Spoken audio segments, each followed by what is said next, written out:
So, I know that in yesterday's video I said that today I was going to explain the Lyme test, but I'm not actually going to do that in this video. I'm going to save that for its own individual video. Today I just want to finish my story because we are so close to the end. So that's what I'm doing today. I am finishing my story, and hopefully in the very near future there will be another video explaining the Lyme tests. In fact, I can guarantee it. Okay, so yesterday I talked about the end of 2010, how I still didn't have a diagnosis. Well, in January of this year, 2011, I finally got the diagnosis. It was quite relieving. I remember the phone call very well. My doctor was just trying to explain to me all my different tests and what it all meant, and I was just writing it all down and trying to keep up, but it was really hard to understand. I was very relieved because I was finally going to have some answers. After I got the call from my doctor, I went into the living room to find my dad, and I called my mom on speakerphone so that I could talk to both of them.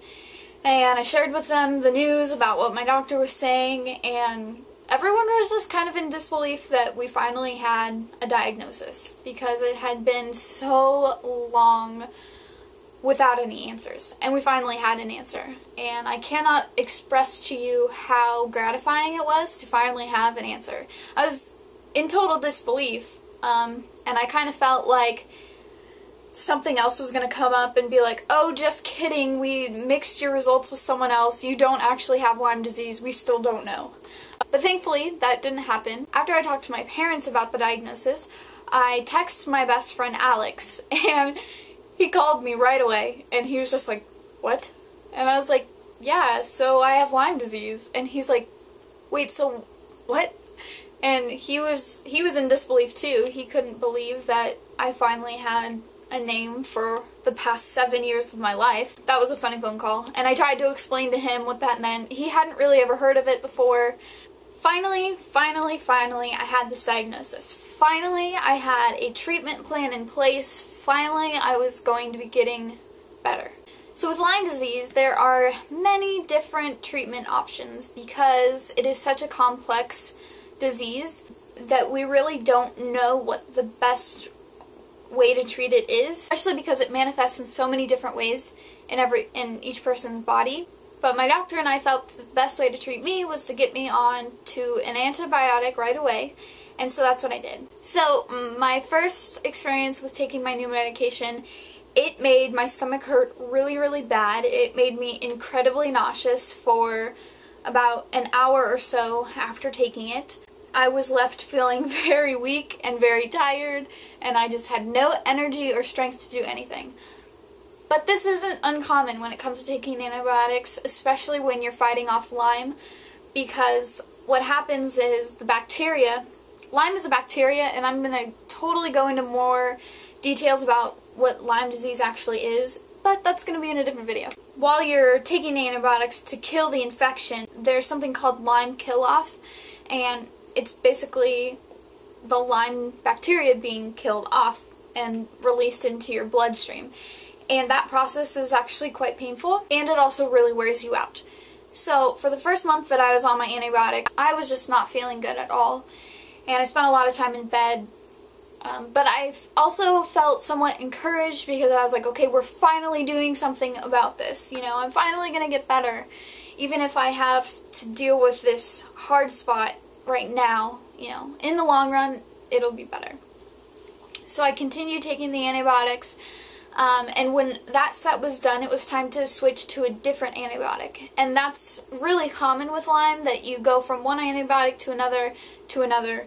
You don't ever stay on the same one because Lyme bacteria is very complex and it likes to build up resistance to the medication. And that brings me up to where I am right now in treatment. Currently, I'm on a break period where I'm not on any medication aside from a probiotic, which I actually have right here.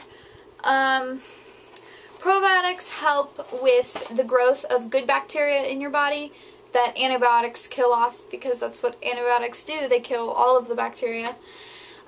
These probiotics really help with my stomach, so I am quite thankful for them. And then after this break period, I'm going to go back to see my doctor and we'll figure out where to go next. I'm going to have more blood work done to see where my levels are now. The very first test that I talked about, the CD57, I'll take that test again and see if after these 4 months, if my level has gone up at all or if it's just stayed the same. As far as I'm feeling, I'm definitely feeling better than I was before I started treatment, but I still have a ways to go before I feel like I want to feel. On a daily basis, I still deal with constant dizziness, and the only thing that really makes it worse is physical exertion, so up walking around makes it worse.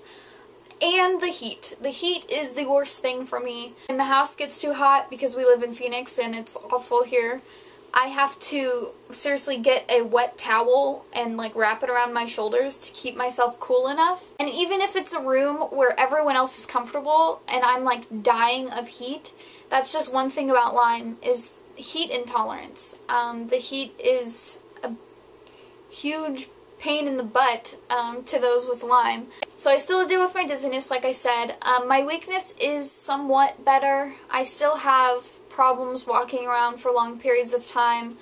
I am still physically really weak, but a lot of that is just because I haven't been as physical as I have been in the past. My stomach is a little bit better. I am definitely not as nauseated as I had been before. My stomach pain is really random.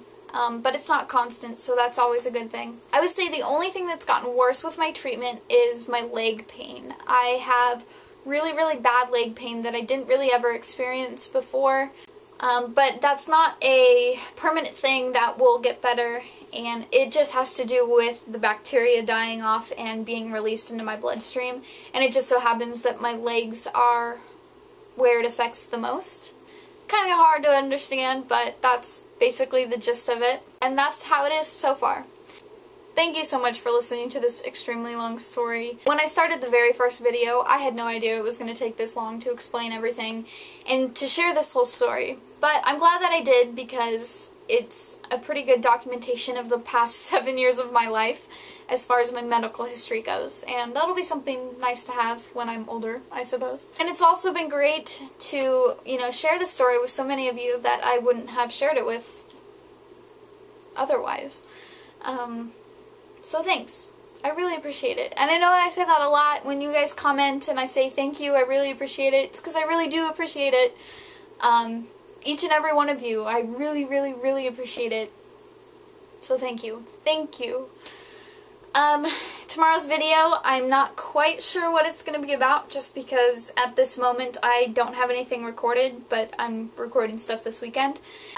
But I can say that the videos coming up are going to be a lot more specific to Lyme disease. I'm going to be talking about what Lyme disease actually is, how you get Lyme disease, the tests like I said earlier.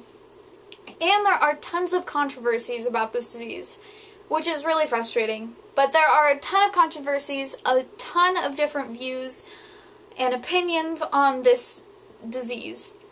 So there's going to be a couple more videos to come. So stay tuned, and thank you again so much.